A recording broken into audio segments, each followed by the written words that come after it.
மேங்கோஸுக்கு மத்தியான சாப்பாடு சாப்பிட வந்திருக்கிறோம். 6 கறி வந்திருக்கணும். அதாவது நல்லது. எடுத்தது பிரியாணி.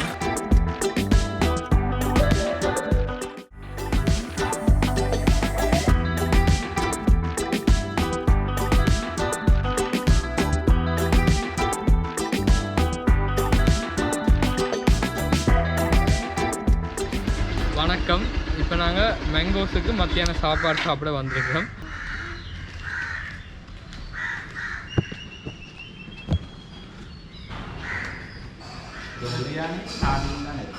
பிரியாணி தான் ஒரு பிரியாணியும் ஒரு தாலியும் ஜூஸ் ஐட்டம்.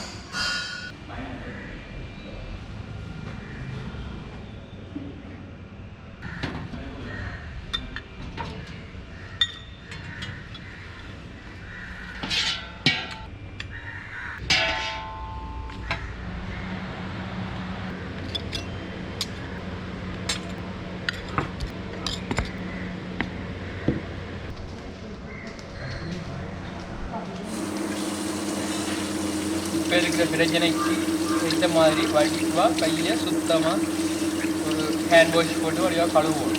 இல்லைன்னா கொரோனா கட்டாயம் பல் தார்மீன் கடுமையாக யோசிக்கிறீங்களா? இன்றைக்கு சைவ சாப்பாட்டு கொண்டு நிறுத்திட்டாங்க. நீங்கள் அசைவ பிரியர் தான்.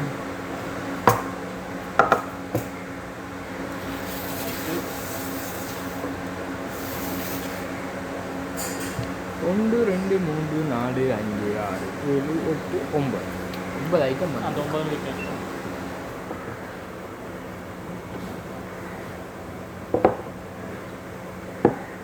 ஓகே, இப்போ நாங்கள் இன்றைக்கி மத்தியான சாப்பாடு சாப்பிட்றதுக்கு மேங்கோஸுக்கு வந்திருக்கோம். நான் இந்தியன் தாலி எடுத்துக்கிறேன். நான் பிரியாணி எடுத்துருக்கேன். இப்போ எப்படி இருக்குன்னு சாப்பிட்டு பார்க்க போகிறோம். இவர் இன்றைக்கு மரக்கறின்றதால ஒரு மரக்கறி கடைக்கு வருவோம்னு மேங்கோஸுக்கு வந்திருக்கோம்.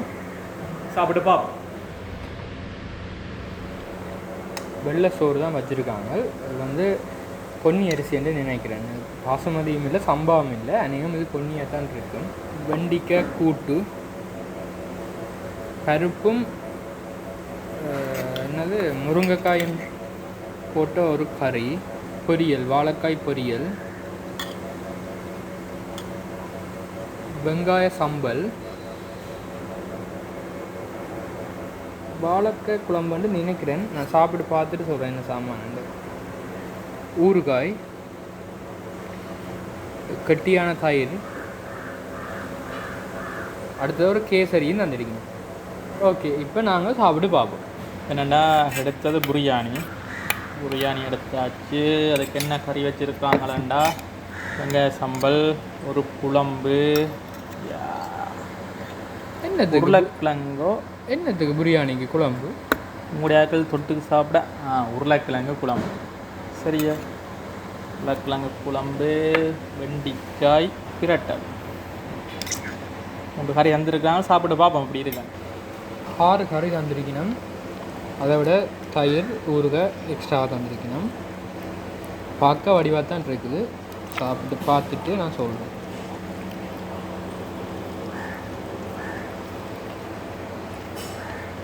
மெயினாக அந்த கறியை விட சோறு டேஸ்டாக இருக்குது. வெறும் பிரியாணி மட்டும் சாப்பிட்லாம்.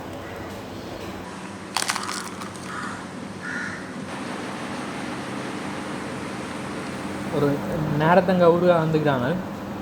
சட்டப்படி டேஸ்ட்டில் இருக்குது. நல்லா இருக்குது. நல்லா வேகமாக இருக்குன்னு கறியோட சாப்பிட்ற விட பிரியாணி தனியே சாப்பிட்லாம். இந்த கடலை, சோயா மீட் அது சேர்ந்துருக்குனால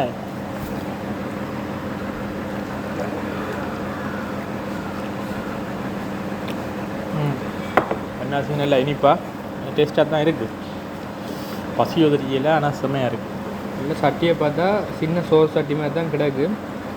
ஆனால் தாராளமான சோறு இருக்குது. நாங்கள் வேணுமென்னு கேட்டாலும் எக்ஸ்ட்ராவாக தருவாங்க.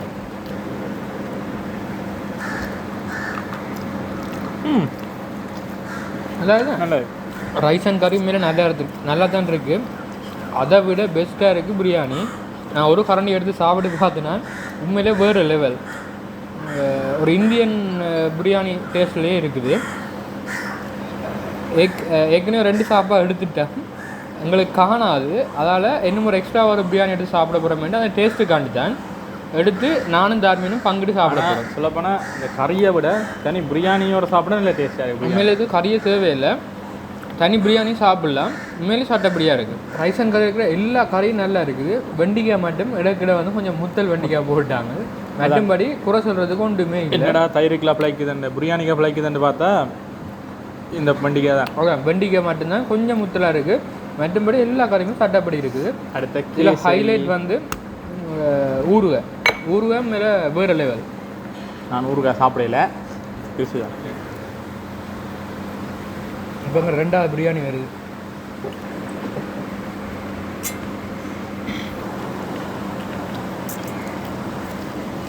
பிரியாணி வந்து சட்டப்படி பிரியாணி உண்டு.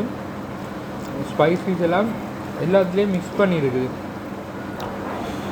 சும்மா மசாலாவை தாண்டி வெள்ளை சோறுக்க போட்டு தாண்டி இல்லை, தம் பிரியாணி மாதிரியே இருக்குது உண்மையிலேயே. இதில் ஒரே ஒரு நெகட்டிவ், சோயா மீட்டை போட விட்டுருக்கலாம். சோயா மீட் போட்டது ஒரு அன்கம்ஃபர்டபுளாக இருக்குது. மற்றபடி பிரியாணி சட்டப்படியாது. கூடாதுன்னு சொல்லி சொல்கிறதுக்கு இல்லை, அதை தவிர்த்துருக்கலாம், அவ்வளோதான். ஆனால் நல்லா இருக்குது. மற்றது பிரியாணிக்கு வந்து பாசுமதி ரைஸ் தான் பாவிச்சும் இருக்காங்க, அதாலேயும் தெரியாது. ஆனால் மேலே நல்லா டேஸ்ட்டாக இருக்குது இல்லையோ. என்ன போல சட்டி வந்துட்டாச்சு. கடைசியாக டெசர்ட்டுக்கு கேசரி வச்சுக்கிறாங்க. உண்மையிலே ஒரு ஃபினிஷிங் டச் கொடுக்குது கேசரி. கதிவிலேருந்து கச்சான போட்டுருக்காங்க. ஓகே, திருப்தியாக சாப்பிட்டு முடிச்சிட்டோம். வெளியில் போய் பில்லை பே பண்ணிவிட்டு எவ்வளோ வந்ததுன்றதையும் எப்படி இருந்ததுன்றதையும் பற்றி சொல்கிறோம். எழும்புறதாங்க கொஞ்சம் கஷ்டமாக கிடக்கு.